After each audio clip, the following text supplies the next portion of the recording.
Dualisme itu membelah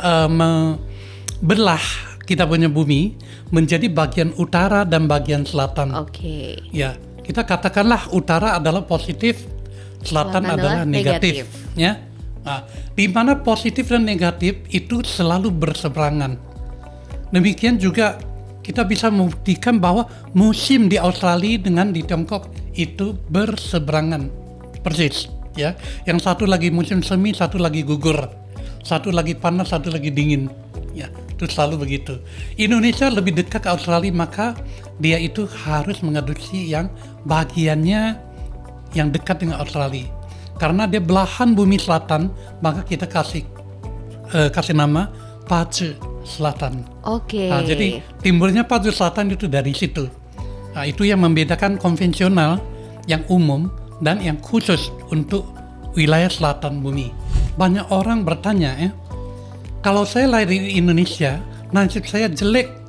Apakah saya pindah ke Tiongkok saya menjadi bagus? Karena ke Tiongkok kan saya punya pacu jadi beda. Jawabnya,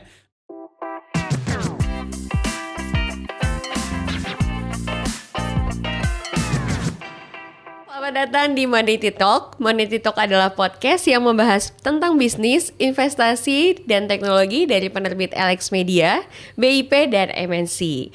Jadi hari ini kita kedatangan penulis yaitu Master Xiangyi. Kayaknya udah pada familiar lah ya sama Master Xiangyi. Halo Master, apa kabar? halo juga.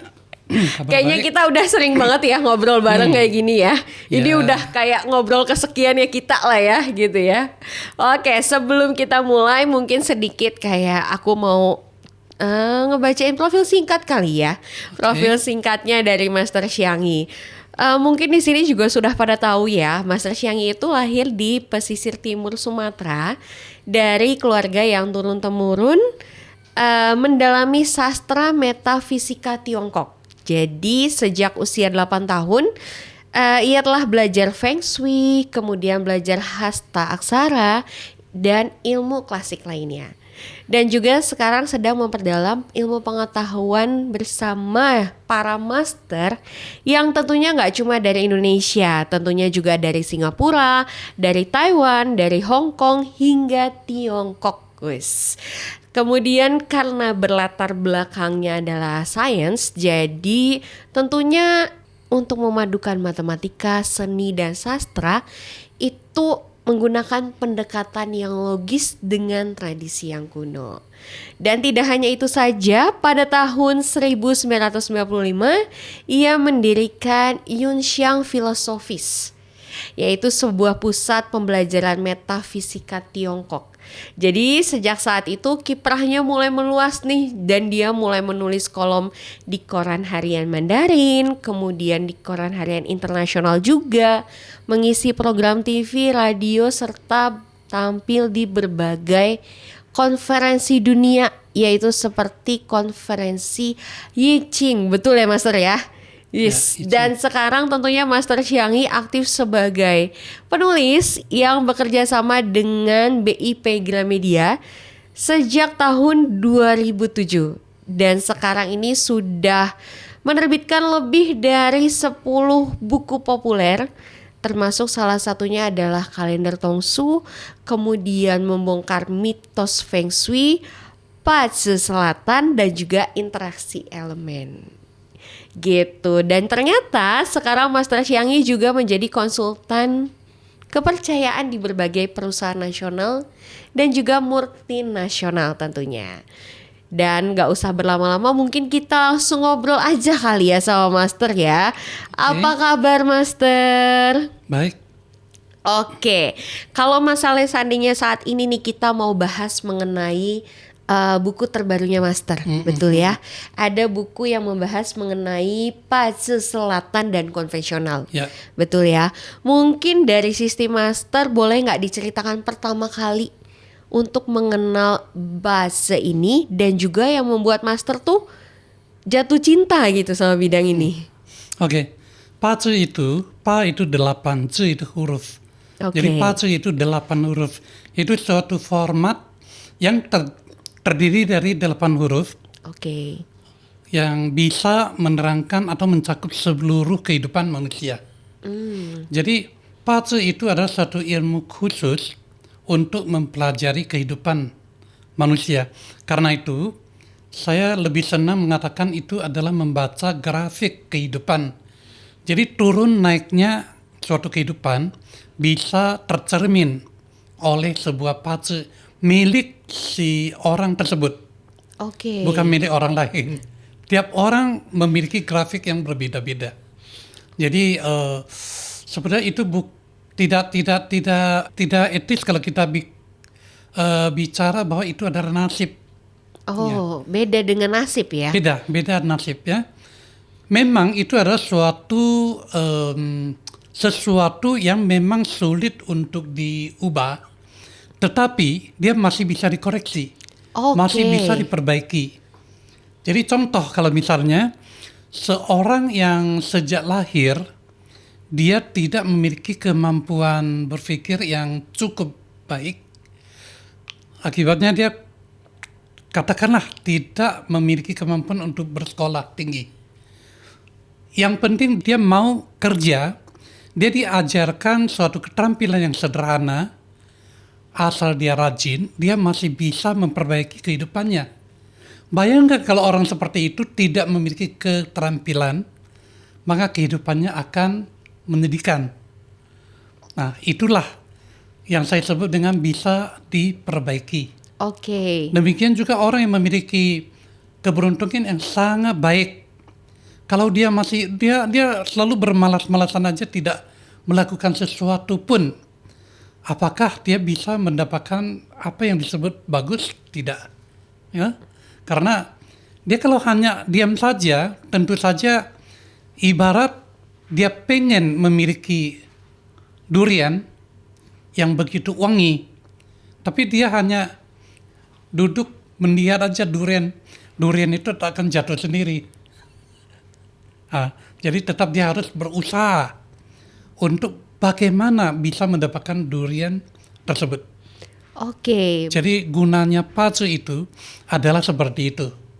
Pacu itu dikembangkan dari tanggal lahir seseorang, yaitu meliputi tahun lahir, bulan lahir, tanggal atau hari lahir, dan jam lahir. Masing-masing faktor, jadi itu ada 4 faktor. Masing-masing faktor bisa dipecah menjadi 2 huruf. Jadi 4 faktor kali 2 menjadi 8 huruf. Sebab itulah disebut pazi atau 8 huruf. Saya mengkasih nama adalah hasta aksara. Ya. Hasta di sini sebenarnya adalah asta 8. Ya, 8. Kemarin saya baru sadar, rupanya ada yang disebut hasta aksara. Itu adalah tulisan tangan katanya. Aksara yang ditulis pakai tangan. Jadi namanya kok jadi mirip gitu loh. Tapi itu kebetulan ya. Itu yang saya maksud adalah 8 huruf. Kemudian pacu itu dikembangkan oleh orang Tiongkok secara turun-temurun. Pada awalnya dia hanya mencatat sesuatu dengan menggunakan konstanta, di mana ada 10 batang langit, yaitu 10 konstanta yang mewakili langit. Ada 12 konstanta yang mewakili bumi. Kemudian ada unsur manusianya di dalam bumi. Jadi ada langit, ada bumi, ada manusia. Jadi itulah filosofi dasar dari Tiongkok. Dari pendataan tersebut, kemudian setelah ribuan tahun kemudian, sampai pada Tang Cao, yang dinasti Tang, ada seseorang yang mengumpulkan dengan menyusun tahun, bulan, dan hari menjadi 3 pilar atau 6 huruf, dan digunakan untuk membaca kehidupan seseorang. Ternyata bisa, dan pada waktu itu akurat. Tetapi dengan berkembangnya manusia menjadi semakin banyak. Kehidupan menjadi semakin kompleks. Maka banyak hal yang tidak bisa diadopsi. tidak bisa dibaca. Dan lahirlah seseorang yang disebut Ziping, Xu Ziping.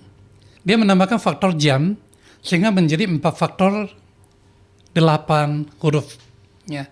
Atau juga disebut Sizu, Pazi. Zu itu adalah pilar. 4 pilar, 8 huruf. Nah, dan itu berlaku sampai saat ini masih akurat. Karena dia sudah mencakup seluruh unsur yang dibutuhkan. Dan sekarang ini karena yang bisa kita baca itu adalah suatu gambaran dari bagian kehidupan. Karena yang disebut dibaca gambaran, karena itu gambaran itu bisa mengadopsi banyak hal, termasuk hal-hal yang baru yang baru timbul dari masa sekarang ini. Seperti komputer, mesin pendingin, dan lain-lainnya yang dulu tuh nggak ada. Dan sekarang itu ada, ternyata bisa diadopsi juga. Nah, jadi kita bisa mengkategorikan mesin pendingin itu termasuk apa, huruf yang mana. Sehingga kita juga bisa membacanya dengan baik. Sampai saat ini masih sangat akurat. Terus kemudian berarti itu adalah satu pembeda di mana tadi kalau dari awal itu adalah yang konvensional, betul ya? Betul. Tanpa adanya penambahan jam dan lain sebagainya. Sudah ada jamnya. Sudah ada jamnya. Jadi yang disebut konvensional itu adalah dari sananya. Jadi yang apa adanya itu, ya. Jadi Pazi itu berkembang ke seluruh dunia, termasuk masuk ke Indonesia, masuk ke Australia, ke New Zealand dan lain-lain. Ternyata Pazi yang masuk ke Indonesia, kebetulan saya lahir di Indonesia dan saya dari kecil sudah diajarkan. Jadi dari kecil kita sudah mengumpulkan banyak data. Ya, orang tua saya juga banyak data yang bisa saya baca. Nah, ternyata orang-orang yang lahir di Indonesia kok ada sesuatu yang salah. Bisa dikatakan 80% benar, 20% pasti nggak benar. Ya, kenapa? Sedangkan saya bandingkan kalau data yang saya ambil dari luar Indonesia seperti dari Malaysia, Singapura, Tiongkok, Taiwan, Hong Kong, terutama dari Tiongkok, Hong Kong, dan Taiwan. Itu banyak data yang bisa diambil. Ya. Dengan pengetahuan yang saya kuasai, bisa dipecahkan, bisa terbaca dengan baik. Lah kenapa yang di Indonesia nggak bisa terbaca dengan baik? Pasti ada sesuatu yang salah. Dan saya terus mencarinya, ya. Sampai dengan bertahun-tahun, sampai dengan 2002, suatu saat saya sedang mengajarkan tentang Feng Shui. Yang sedang menerangkan tentang perjalanan matahari, di mana musim semi ada di mana, musim panas ada di mana, titik mataharinya itu di atas permukaan bumi. Seketika saya sadar, kita Indonesia itu titiknya tuh berbeda. Karena kita punya buminya berbeda. Faktor titik itu ya? Ya, bumi yang kita pijak itu berbeda. Ya. Jadi, kalau begitu mungkin pilar yang mewakili bulan itu, yang mewakili musim itu harus disesuaikan. Dari situ terus dipelajari sampai 2005, 2006 dibantu oleh seorang master dari Tiongkok. Kami menyimpulkan bahwa bulanlah yang harus disesuaikan. Bulan yang harus disesuaikan. Betul, karena bulan mewakili musim. Musim di Australia sama musim di Tiongkok itu sama sekali terbalik. Betul, berbeda. Berbeda. Yes. Indonesia, terutama ibu kota kita di Jawa, lebih dekat ke Australia daripada ke Tiongkok. Jadi musimnya itu lebih dekat ke Australia walaupun kita ini ada di dekat wilayah Khatulistiwa. Jadi kita tuh mengadopsi teori tentang yin dan yang positif, yin negatif. Ya. Jadi dualisme ini yang kita pakai sebagai dasar sesuai dengan teori daripada filosofi Tiongkok. Ya, karena Tiongkok itu mengatakan bahwa langit dan bumi ini pada awalnya itu tidak ada apa-apanya. Kemudian terbentuk menjadi sebuah taiji. Taiji adalah sebuah bulatan. bulatan itu di dalamnya sudah mengandung nilai positif dan nilai negatifnya di dalamnya. Tetapi mereka masih tercampur, belum jelas. Lama-kelamaan kemudian terpecah semakin jelas, di mana yang negatif itu berat, tenggelam ke bawah, yang positif itu ringan, dia mengembang ke atas. Sehingga terbentuklah langit dan bumi. Oke. Di mana langit itu positif, bumi adalah negatif. Itulah dualisme yang kemudian menimbulkan kehidupan. Segala kehidupan di manusia di muka bumi ini timbul dari dualisme ini. Manusia sendiri juga ada cowok, ada cewek. Betul. Ya? Bahkan ada yang setengah ya. itu di luar daripada perhitungan. Oke, jadi dualisme itu membelah kita punya bumi menjadi bagian utara dan bagian selatan. Oke. Ya, kita katakanlah utara adalah positif, selatan adalah negatif. Ya, di mana positif dan negatif itu selalu berseberangan.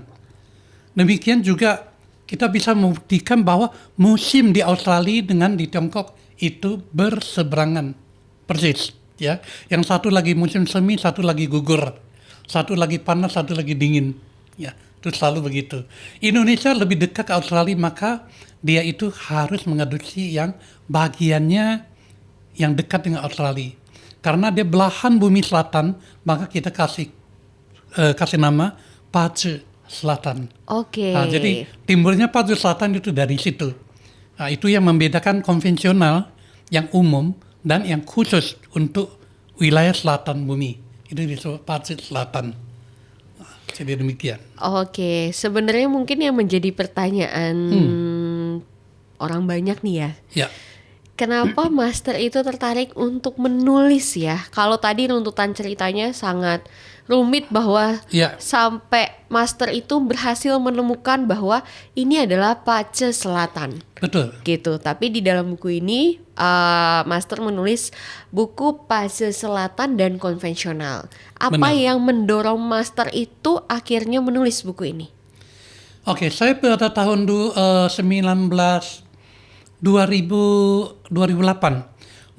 saya sudah menulis Pace Selatan dalam bahasa Mandarin dan diterbitkan di Hong Kong.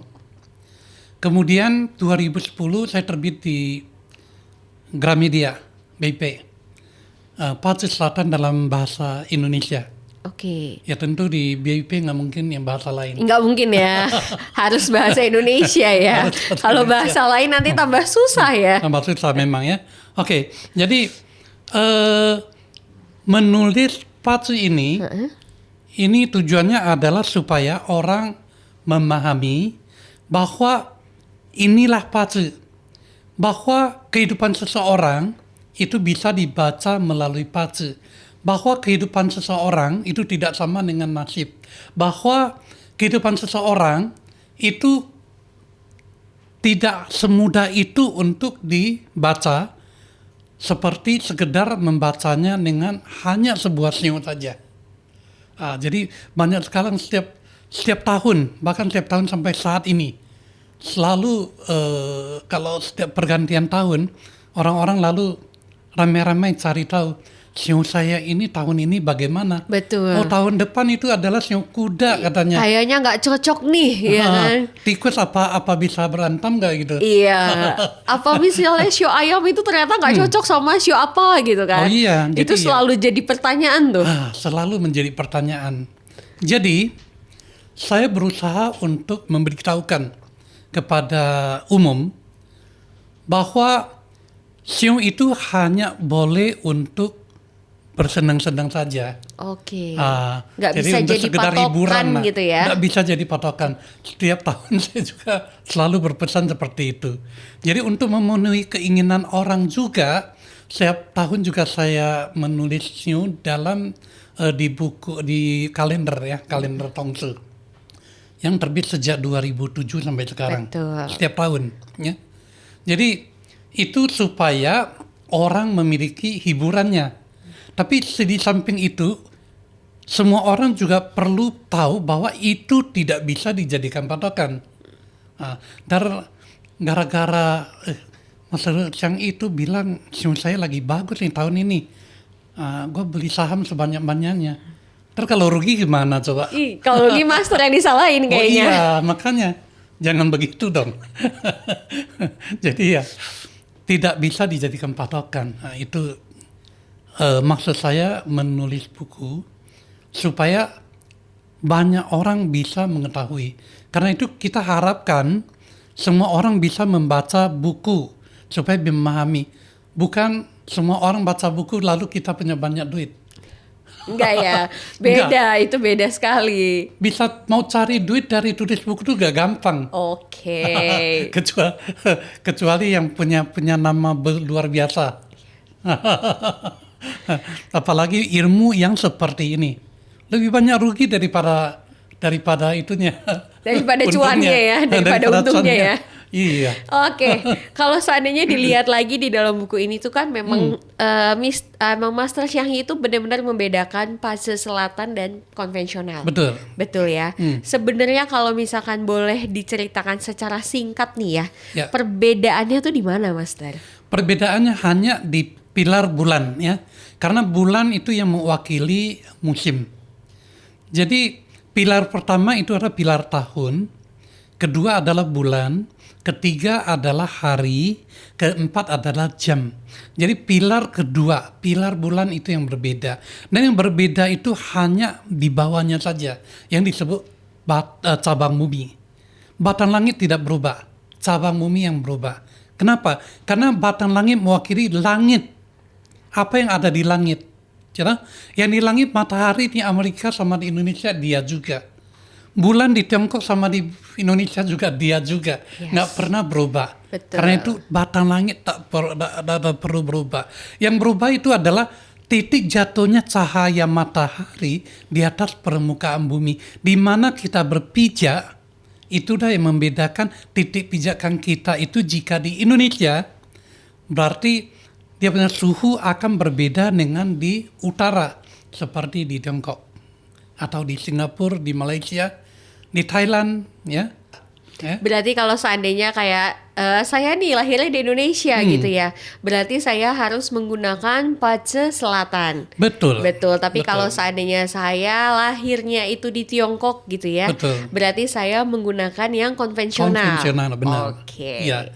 Lalu ada satu hal juga, banyak orang bertanya ya, kalau saya lahir di Indonesia, nasib saya jelek. Apakah saya pindah ke Tiongkok saya menjadi bagus? Karena ke Tiongkok kan saya punya pasti jadi beda. Jawabnya, di mana Anda lahir, berarti kamu punya mesin yang diciptakan itu, fungsinya itu sudah tersedia yang segitu-gitu aja. Oke. Tidak betul kalau mesin itu pindah ke tempat lain lantas menjadi lebih hebat. Oh. Kemampuannya tetap seperti itu. Jadi artinya seseorang yang lahir di Indonesia, dia pergi ke Malaysia misalnya, dia tidak serta-merta bisa menjadi lebih bagus. Tidak serta-merta. Semuanya membutuhkan kondisi. Ya, semuanya. Jadi hidup kita itu memang tergantung pada kondisi, tergantung pada keadaan. Ya. Juga ada situasinya juga ya. Betul. Terus kalau seandainya kita nih, pasti yang untuk umat awam ya, kayak kita ini kan pasti menganggap bahwa puzzle tuh kayaknya rumit deh. Ya nggak sih? Mungkin dari Master bisa nggak kasih kita penjelasan yang sederhana aja. Gimana bahwa sebenarnya puzzle ini tuh benar-benar bisa membaca kehidupan sehari-hari kita. Untuk bisa betul-betul memahami, itu satu-satunya cara adalah dengan mempelajarinya dengan baik. Cara mudah adalah katakanlah ada beberapa cara lah. Salah satu cara yang paling aman adalah cari tahu melalui orang yang betul-betul menguasai. Anda senang pada elemen yang apa? Misalnya elemen, nggak usah elemen deh, suka di utara atau di selatan, itu aja cukup. Itu aja cukup. Pemahaman dasarnya Ya, ya. pemahaman dasar. Yang kedua adalah supaya tidak salah total, kita lebih bagus mengikuti bahasa tubuh kita saja. Karena tubuh kita sudah memiliki sensor kita masing-masing. Ya. Di mana kita pada suatu tempat kita merasa nyaman, ya kita berusaha untuk membuat yang terbaik di tempat yang menurut kita nyaman itu. Itu sudah yang terbaik. Kita jangan dengan sengaja pergi ke suatu tempat yang untuk menantang supaya kita menjadi lebih baik. Itu salah-salah bisa menjadi lebih buruk. Karena bahasa tubuh kita, sensor tubuh kita, bukan bahasa, sensor tubuh kita sudah memberitahukan pada kita, ya, di mana yang terbaik, di mana yang paling nyaman. Itu yang paling sederhana, paling sederhana. Jadi kalau misalnya Anda tidak pengen mempelajarinya, Anda tidak pengen mencari seseorang yang ahli, ya, nah gunakanlah sensor tubuh dengan baik, ya. Jadi ya, manusia itu belum tentu bisa didengar, Betul. walaupun dia itu siapa. Betul. Suatu saat mungkin tanya pada saya, ya, lalu Anda mengikuti saya secara penuh, mungkin salah juga, karena saya manusia biasa. Mungkin suatu saat saya juga bisa, Lakukan kesalahan. ya, analisanya bisa salah. Betul. Bisa saja, ya. Jadi insting tubuh Anda itu yang paling benar, ya itu yang paling benar.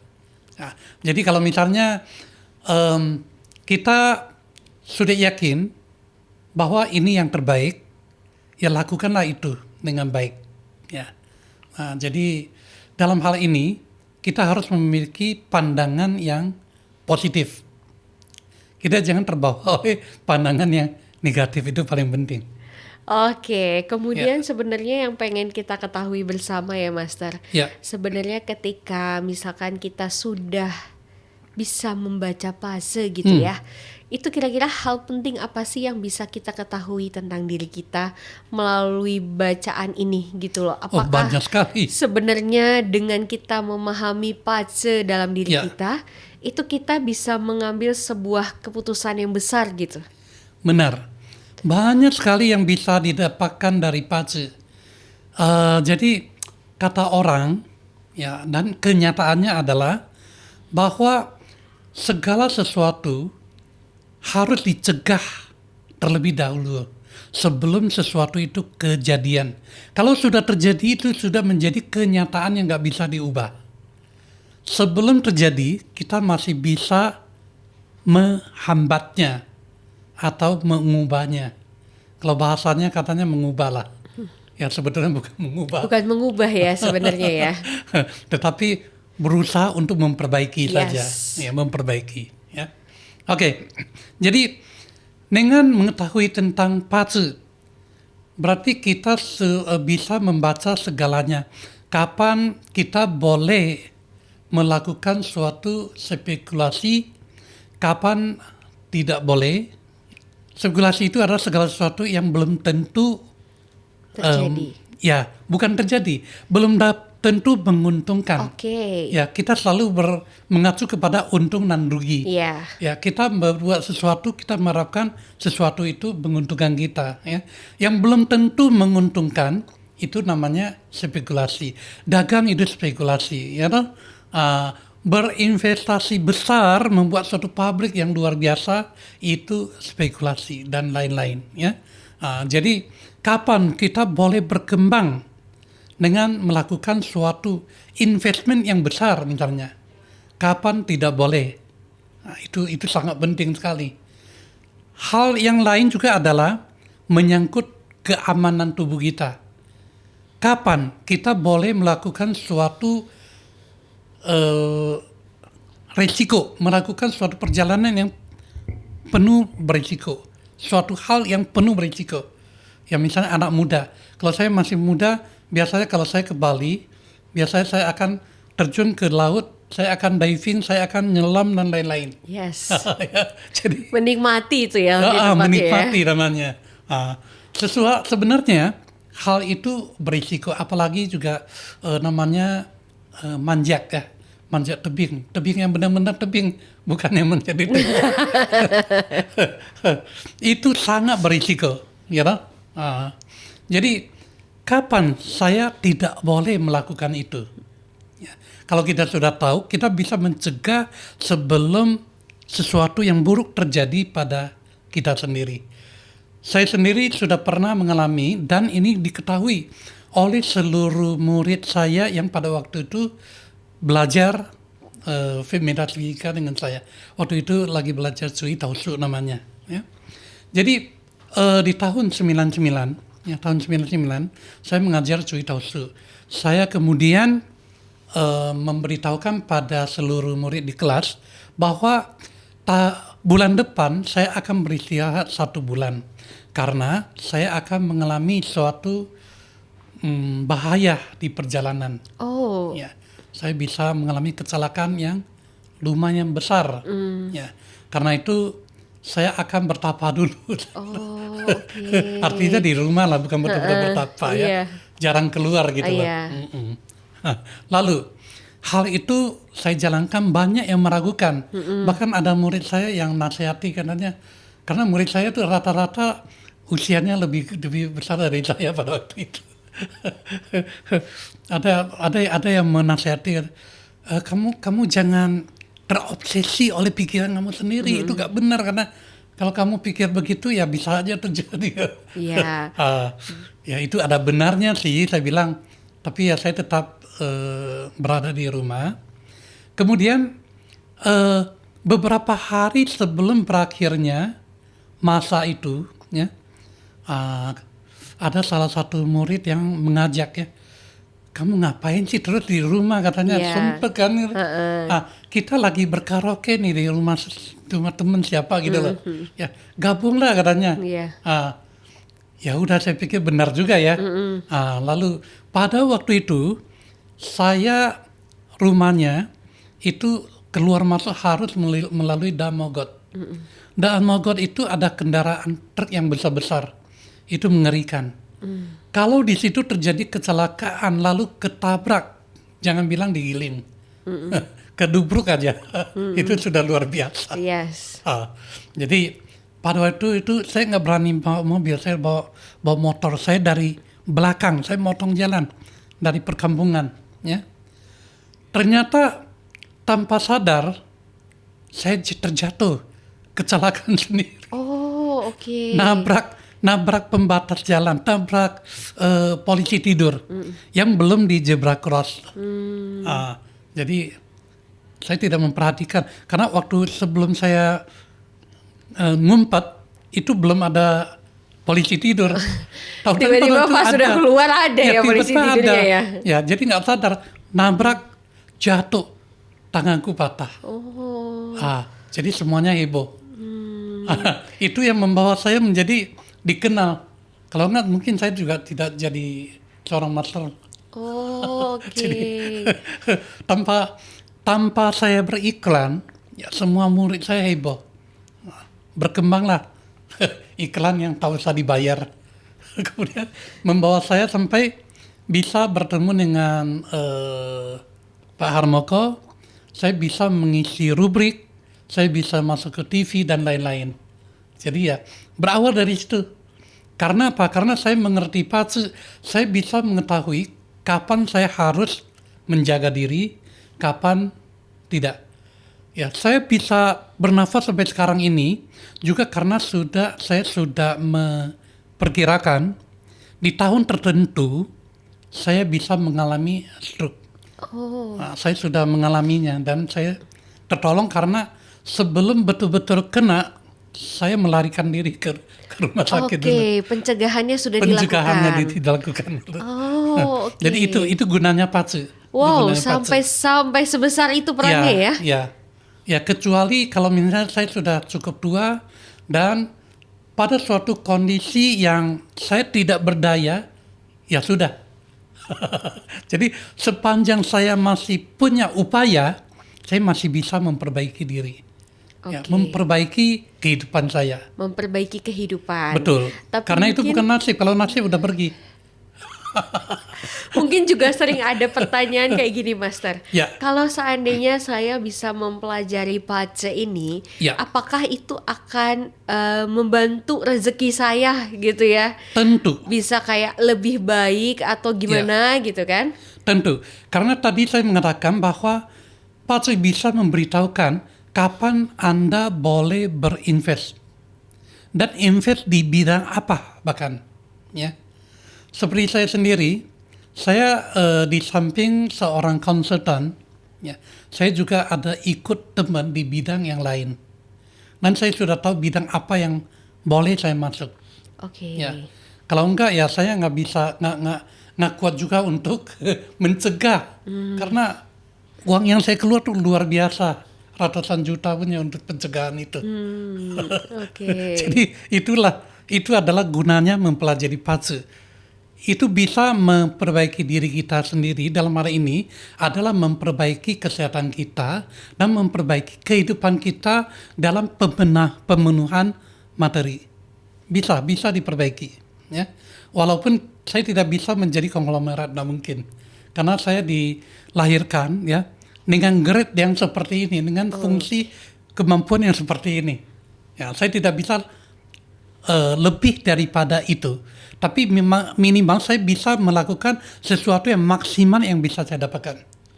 Oke. Jadi seperti itu. Dari membaca puzzle itu ya. Betul. Jadi kalau Anda boleh tahu, puzzle saya itu jelek. Kalau ada yang mengerti tentang timbang tulang, ya timbang tulang itu sebetulnya nggak benar. Tapi banyak orang percaya. Saya punya timbang tulang itu cuma 2, sekian. Sangat ringan. Sangat ringan. Ya. Tapi saya bersyukur karena dibanding dengan yang di atas saya tidak sebanding, tetapi dibanding dengan yang di bawah saya sudah jauh dari cukup. Oke, berarti sebenarnya kalau misalkan tadi diskusi kita ya, Ya. bahwa puzzle ini tuh sebenarnya lebih ke memberikan arah kita, Betul. memperbaiki hidup kita, Benar. gitu ya. Bukan untuk menakut-nakuti orang. Yes. Ah. Bagaimana kita membaca puzzle itu dan bagaimana kita berusaha untuk memperbaiki diri kita. Betul. Oke, berarti sebenarnya kesimpulannya adalah bahwa sebenarnya puzzle ini tuh masuk dalam kategori prediksi atau sebenarnya ini tuh panduan nyata gitu, Master. Sebetulnya ada soal panduan, tetapi dia mengandung unsur prediksi karena kita harus memperkirakannya. Dan memperkirakan atas dasar kode atau instrumen yang bisa kita lihat, bisa kita pelajari. Jadi bukan hanya prediksi tanpa dasar. Oke. Jadi dia ada unsur prediksinya, ada unsur panduannya. Oh, Dan ada satu hal yang sangat penting adalah ilmu palsu ini memiliki hukum interaksi elemen yang jelas dan harus benar. Di pasaran tuh berkembang banyak sekali sesuatu yang gampang sekali dipelajari, ya, dan banyak yang kurang efektif. Ya. Harus jelas, harus benar. Karena huruf apa ketemu huruf apa, hasilnya apa itu jelas. A plus B sama dengan C, A plus D sama dengan E misalnya. Itu ada. Ada yang seperti itu. Tinggal kita menguraikan yang dimaksud itu, yang dimaksud gambaran itu berkembang ke arah yang mana. Nah, misalnya yang sederhana sekali lah, ya. Saya suka pada api misalnya. Api itu kan bisa warna merah, bisa panas, bisa matahari, bisa keindahan, ya, dan lain-lain itu banyak sekali yang bisa diwakili oleh api, bahkan bisa ke masak, katanya masak itu api. Sebenarnya kemana gitu loh. Betul. Nah, itu sebetulnya kalau kita mengacu pada hal seperti itu gampang terbawa ke arah yang salah. Karena yang kita bisa lihat gambarnya itu bukan hanya api aja, tetapi ada elemen lain yang bisa memperkecil ruang lingkup daripada macam-macam api itu, lebih mengarah ke mana. Jadi seperti itu. Oke, selama Master jadi praktisi gitu ya, Ya. selama Master melihat beberapa pasti udah ketemu dengan banyak orang gitu ya Ya. Master.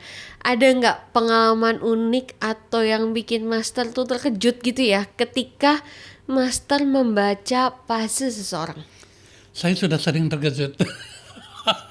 Jadi udah bukan yang pertama dan Bukan yang berapa pertama. ya? Ini udah sering, tapi boleh nggak satu aja deh Master? Oke, jadi kita tanpa menyebut nama siapapun, ya. Yes, betul. Satu hal yang saya sudah lupa karena sudah puluhan tahun yang lalu, ketika saya baru kira-kira di 96, 97, 96 mungkin, ya. Saya berkata pada seseorang yang kebetulan mencari saya bilang, dia ini, saya bilang sama istrinya, ya, dia pada tahun sekian, ya, kira-kira 2006 atau berapa lah, saya lupa, harus jaga mata, jaga baik-baik mata. Ya. Udah itu saya udah lupa. Ya. Tahu-taunya setelah kejadian, dia yang cari saya udah lupa. Oh. Ya, benar loh katanya, hampir buta katanya. Oh, oke. Ada lagi satu, datang bersama pasangan suami istri. Ya. Saya bilang sama istrinya, tahu waktu itu 2007 kira-kira 2007. Ya. Saya lihat tahun berikutnya itu suaminya akan ada satu bencana yang cukup berat, dan itu bisa membutuhkan kesetiaan seorang istri untuk merawat. Saya pesan-pesan sama istrinya. Saya bilang tahun depan suami Anda membutuhkan Anda, ya, harus dijaga baik-baik. Ya, 2-3 tahun kemudian datang pada saya dan mengatakan bahwa hal itu memang terjadi. Dia itu terjadi semacam stroke, ya, tetapi bukan stroke sebenarnya. Dia juga tidak bisa menjelaskan itu penyakit apa. Totalnya dia nggak bisa bergerak dengan leluasa. Jadi segalanya itu mesti dilayani, ya. Dan sesuai dengan waktunya, 2 tahun kemudian, ya entah kenapa, pokoknya secara pelan-pelan dia baik sendiri. Jadi kasus-kasus seperti itu tuh sering terjadi. Oke, Ya. berarti sering terjadi dan ujung-ujungnya pasti balik lagi ya Master ya? Iya. Karena Jadi merasa saya yang digambarkan tuh benar gitu ya? Betul. Ya. Saya banyak nulis di koran Mandarin, ya, dari 2004 sampai dengan tahun ini baru selesai karena korannya tutup. Kemudian dari tahun 2000 sampai 2002 itu juga korannya tutup. Jadi ratusan ribuan, ada 1000 lebih artikel yang saya tulis dalam bahasa Mandarin, ya. Bahasa Mandarin itu jarang yang bisa membaca. Dengan kata lain, saya sebenarnya nggak beriklan karena saya tidak pernah mengeluarkan uang iklan. Jadi ada aja yang mencari saya, ya. Di luar yang masuk TV segala macam. Masuk TV itu memang sangat membantu. Tulis buku segala macam yang datang dari sini juga banyak membantu memang. Oke. Banyak, ya. Tapi saya nggak pernah betul-betul mengeluarkan uang di iklan. Oke, kalau seandainya kita ngobrol lagi nih Master, kalau seandainya melihat kehidupan sekarang ya, Ya. itu kan pasti sudah ada di era digital sekarang, AI dan lain sebagainya. Itu apakah kemunculan puzzle ini Ya. masih masih relevan dengan kehidupan sekarang atau enggak? Puzzle itu pasti relevan. Tetapi pengertiannya itu dibutuhkan pengalaman seseorang dan penguraian atau pengamatan yang benar, ya, yang benar. Jadi interaksi yang benar. AI itu sekarang sudah ada puzzle. Anda juga boleh coba. Dia juga bisa Anda tanya apa dia bisa jawab. Oke. AI sekarang tuh luar Betul. biasa. Ya. Yes. Tapi saya sendiri, saya pernah mencoba, akurasinya belum baik. Ya, belum baik. Kenapa? Karena AI itu adalah pemrocessing data secara umum. Apa yang beredar di internet, semua data dia himpun, dia simpulkan, kemudian dia jawab sesuai dengan data yang berhasil dijaring oleh si internet. Itulah hasil daripada jawaban yang bisa diberikan oleh AI. Sebagian besar atau hampir semua yang beredar di internet itu ya setengah-setengah. Karena itu hasil dari AI juga itu tidak bisa dipercaya sepenuhnya. Ya, jadi saya bukan mengabaikan kehebatan AI. Minimal pada saat ini belum bisa mencerminkan sesuatu dengan pasti dengan sangat baik. Ya. Tapi kalau anda sekedar ingin mengetahui, ya, boleh-boleh aja. Untuk hiburan boleh, seperti baca siung, itu bisa. Oke, berarti sebenarnya masih berkesinambungan, tetapi untuk dipercaya 100% mungkin nanti dulu ya. Betul, Hanya betul. untuk tahu aja dulu gitu ya. Oke, terus selanjutnya muncul lagi pertanyaan kayak, sebenarnya apa lagi nih proyek besar yang mau dicapai sama Master Xiangyi yang tentunya masih berkaitan sama bidang metafisika ini ya? Saya mendapatkan ilmu ini dari orang tua, dari kakek. Karena itu saya selalu berpesan pada anak-anak, ilmu ini harus diteruskan. Jadi sampai sekarang ini juga saya secara rutin, setiap Sabtu juga saya mengumpulkan anak-anak. Saya juga memberikan bimbingan-bimbingan sampai saat ini. Ya. Jadi suatu saat kalau saya sudah tidak berhasil mempertahankan diri, memperpanjang ketahanan diri saya di dunia, berarti sudah ada yang bisa meneruskan. Jadi itu yang harus dikerjakan. Kemudian saya berusaha supaya semua orang juga bisa minimal memahaminya, mengerti, walaupun bukan menjadi ahlinya. Jadi karena untuk menjadi, bukan berarti saya menyimpan sesuatu, enggak. Tapi terus terang untuk menjadi seorang yang betul-betul ahli itu tidak mudah. Betul. Dibutuhkan ketekunan yang bertahun-tahun namanya. Ya, ini seperti seorang profesional, seperti seorang dokter. Ya, ilmu kedokteran yang diterimanya itu aja. Tapi ada yang menjadi ahli sekali, tetapi ada yang enggak. Itulah. Jadi ilmu ini seperti itu. Okay. Makin tua seseorang, pengalamannya makin banyak, makin luas wawasan seseorang, dia makin bisa memandang sesuatu dengan baik. Makin bisa memberikan suatu nasihat yang mendekati kebenaran. Oke, sip. Mantap sekali ya pembicaraan kita ya hari ini ya. Oke, karena kayaknya kita sudah mulai bisa beranjak nih Master ya. Jadi terima kasih banyak Master Xiangyi sudah Baik, terima sharing kasih. banyak sekali ilmu ke kita. Ya. Sudah menyempatkan waktunya untuk sharing ke kita nih ya.